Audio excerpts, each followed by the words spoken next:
So the outside of the bag's pretty much done, and we're just going to set that aside to one for now and work on the bag lining. And we've got two main lining pieces here. I've chosen a beachy type print, and then two bag facing pieces, and these will be the ones that go up at the top of the bag. So they're going to be up at the top here. They'll match our pattern on the outside, and they'll be on the inside of the bag up at the top.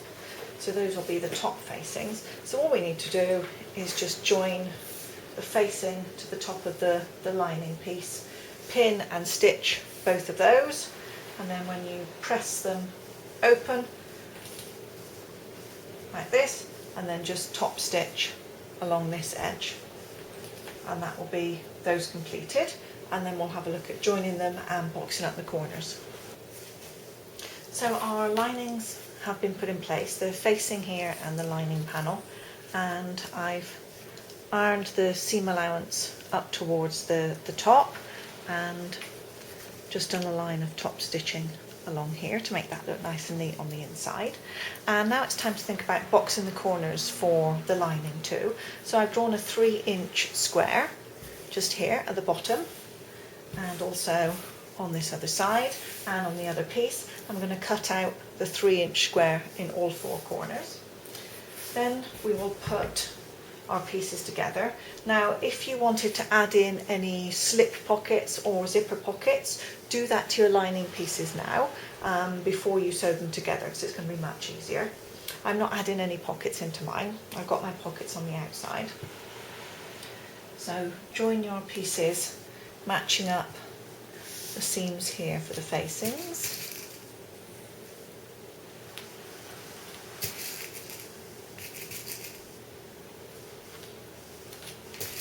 Pin all the way down. Obviously you'll have cut out your 3-inch squares. I'm going to do mine just in a moment. Same on this other side. Match up just here with the facings. Lovely.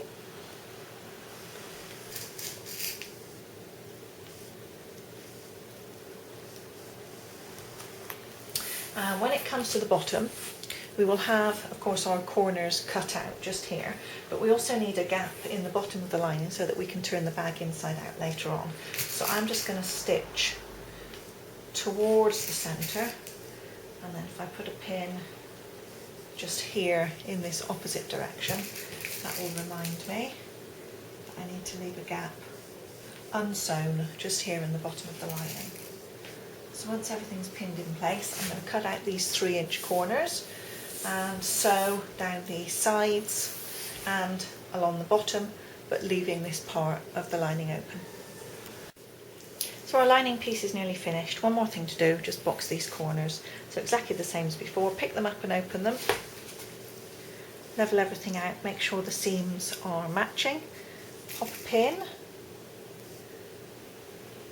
Turn your seam allowances so one goes one way, one goes the other when you sew.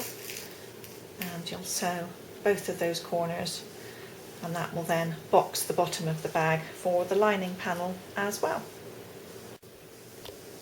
It's time now to think about straps, and if you're going to add the optional shoulder strap on, before you sew the lining into the outer of the bag, you're going to need to make up some little tabs. So I've got these pieces of fabric and I've folded them in half and pressed, folded each side into the centre, pressed and pressed again, and that gives me a nice strong tab 4 layers thick.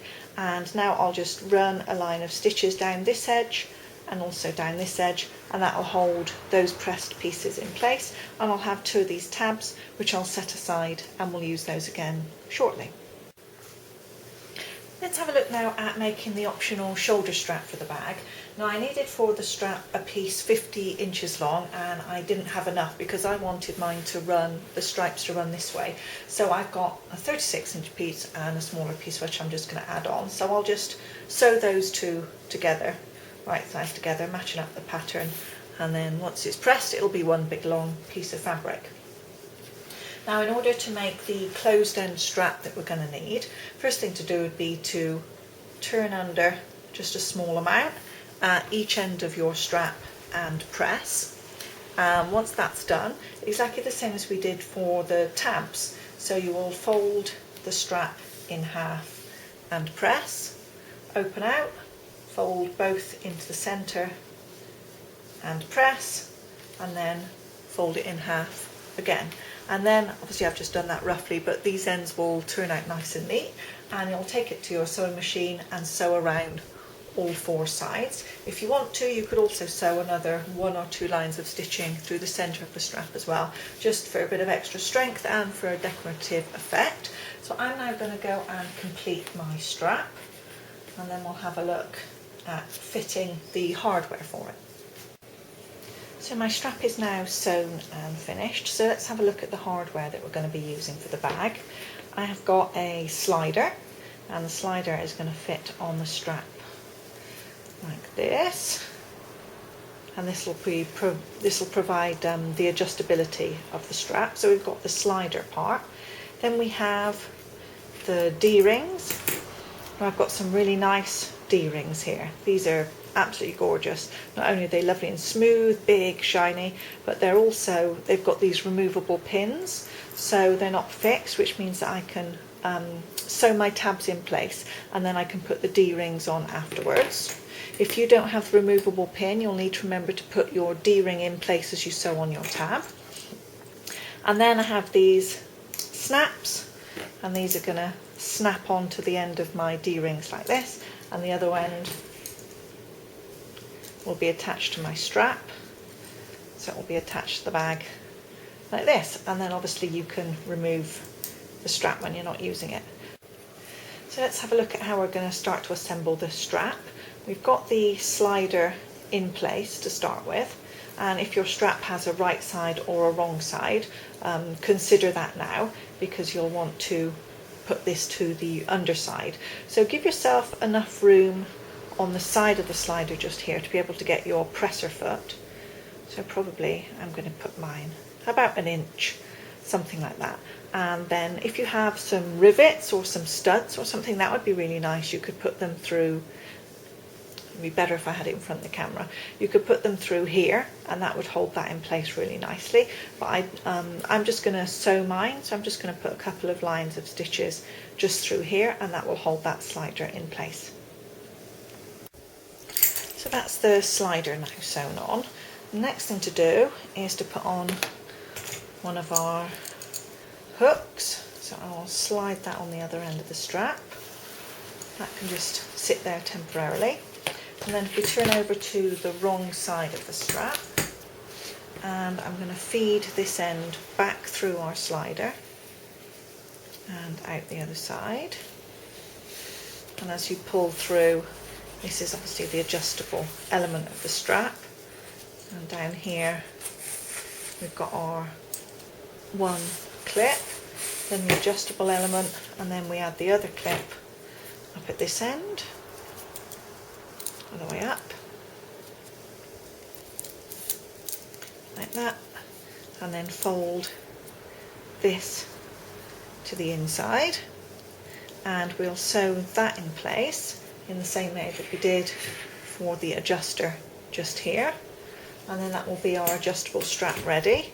It'll have the adjuster here so that we can make the strap longer or shorter with the hook on one end and the hook on the other end. So I'm going to take that back to my machine now and just sew a box around there, and then that will be this hook attached.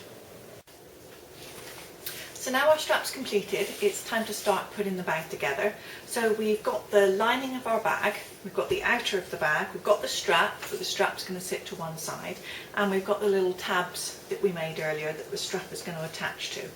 So if we take the lining of the bag, put the outer inside so that our right sides are together, and starting at the side seams here, I'm going to pin these in place.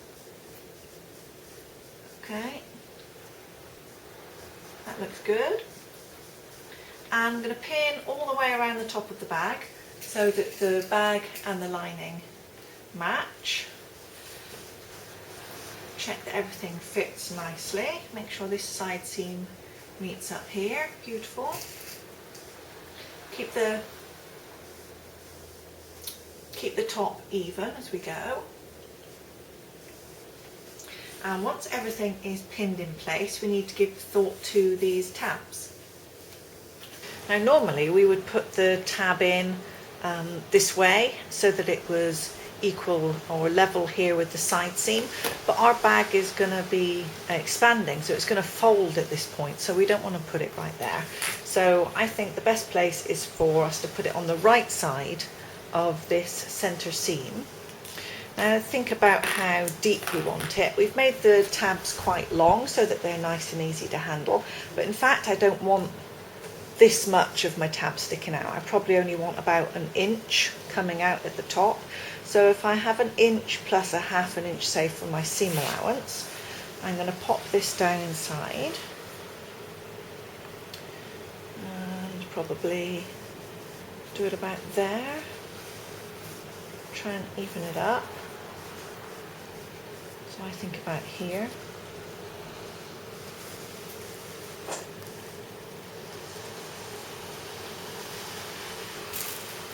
A couple of pins in to hold that in place, and when I come to stitch I'll just make sure again that it's going to be held nice and evenly. Don't want my tabs to look hopefully too out of place. So that one's on the right side, and if I go around to this other end here, take out my pin, I'll put this tab also on the right side and make sure the seams are lined up still. And the tab's going to stick out as much on this side as it did on the other one. About the same. And then when I come to stitch them, hopefully they'll be even.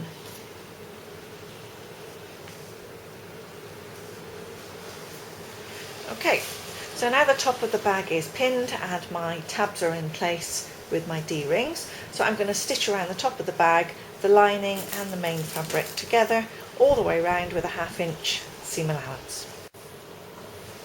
So that's it, we're sewn all the way around the top. Now the magic happens, and if you open up your gap at the bottom, we're now going to pull the bag out through here and start to take a look and see what it looks like.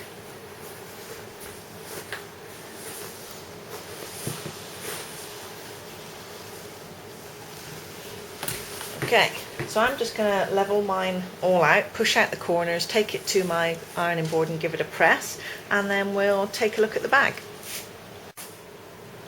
So once everything is pressed and ready to go, our next step is to top stitch around the top. So I've pressed a nice neat edge along here, and just take it back to your machine and run a line of top stitching all the way around, and that's just going to keep that edge nice and neat and also keep the facing and lining down on the inside of the bag. So here's our bag so far. I think it's looking absolutely great. Got the one side here with the applique, the other side with the nice zip. Got our tabs up at the top, ready to accept the handle, and the snaps on the side. It'll make the bag expandable. So it's looking great. Now if you wanted to add the hard bottom, now's the time to go back in and do that.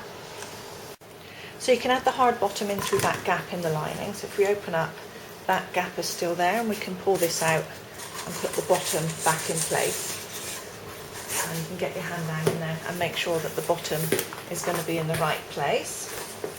And then either you can leave that in there and just close up the lining, or if you like you can add in some bag feet, and that's what I'll do on my example here. So these are the little bag feet. You poke them through and open out these prongs on the inside. So once the base is where I want it, I can use just my ruler and a marker, and I've marked a couple of spots where I want my bag feet to be. Make sure the fabric's pulled nice and taut, and using a craft knife I'm just going to stick a hole right through and make sure that there's no other fabric or anything there that I'm going to make a big mess of.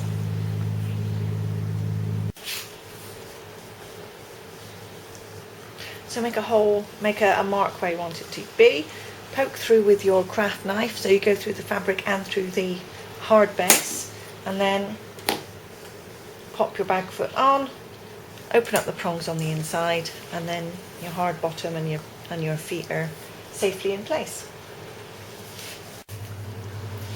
Now we have to close up this gap in the bottom of our bag lining. So you can take it to your ironing board and just press so that you get a nice neat edge. Press the raw edges in and then pin, and you can either take it to your sewing machine and just stitch along the top with a top stitch, or if you like, get out your hand sewing needle and close it with an invisible ladder stitch, and then your lining is then closed. And now it's time to look at installing the grommets. So now it's time to install the grommets if you want to have some rope handles. And I've got these nice ones, they're very shiny. And what I like about these on the back, they've got a removable back with tiny, tiny little screws. So you take the screws out and you'll end up with this one and a backing plate. And I've decided where I want them. Just laid out my ruler, laid out the grommets on the side like that. And I'm going to install those now. So it's just a case drawing around the inside of the grommet, here and here.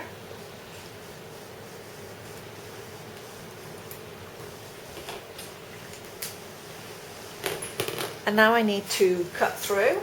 So I've got my circle. I'm going to cut through both layers so that I cut through the facing as well. And I'm going to cut just outside this line because I need room for my grommet to be installed. So let's have a look now that the grommets are all installed. They're happily in place just here. We need to add in our rope handles. It's entirely up to you. Do you want your knot on the outside or the inside? I'm going to feed mine through and have the knot on the inside. So it's got a smoother look on the outside, but that's entirely up to you. So I'm just going to put it through, knot the end, and then obviously make sure that when I'm doing this, I'm going to cut both handles the same length. There we go. I think it kind of looks nice with the frayed bits on the end, so I'm going to just fray those out once the knot is cut. So the knot is pulled through and cut, and I think that's going to look nice. So that will be one. I'll cut the rope in half, do the same for the other one. And we're nearly done. So our bag's now nearly completed. The rope handles are in. I've done my knots, frayed them so they look nice on the inside, and obviously checked when I did that both the handles were the same length. Now we're nearly completed. I just need to add in the shoulder strap, the adjustable strap that we made earlier. So I'll clip that on these tabs on either side. Adjust it so it's a little shorter.